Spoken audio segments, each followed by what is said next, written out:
Siège de l'occlusion. Elle est dite haute sur le grêle ou dite basse sur le gros intestin.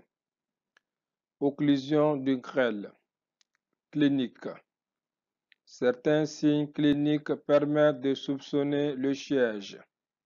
Brutalité du début, avec vomissements immédiats et abondants. Altération précoce de l'état général. Intensité de douleur. Discrétion voire absence de météorisme. Examen radiologique.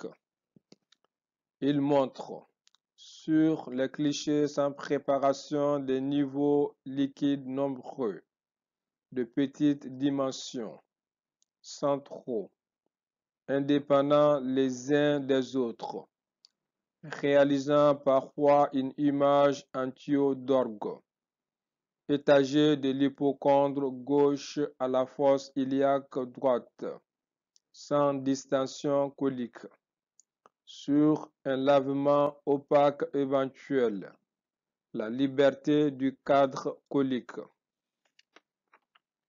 Ces occlusions isolées du grêle sont toujours mécaniques et imposent un traitement chirurgical. Elles donnent lieu à des vomissements d'autant plus abondants et à une déshydratation extracellulaire d'autant plus importante qu'elle siège plus haut. Inversement, le météorisme abdominal sera d'autant moins marqué.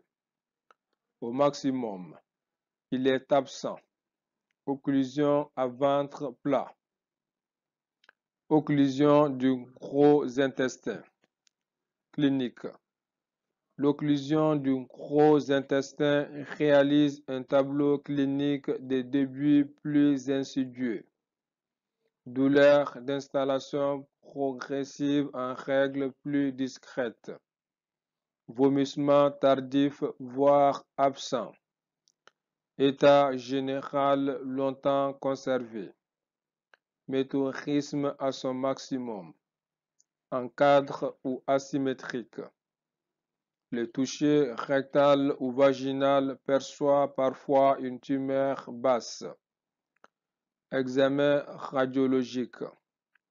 Les radiographies sans préparation révèlent une importante distension gazeuse du cadre colique dont les bosselures sont parfois nettement dessinées et qui entourent les anses grêles.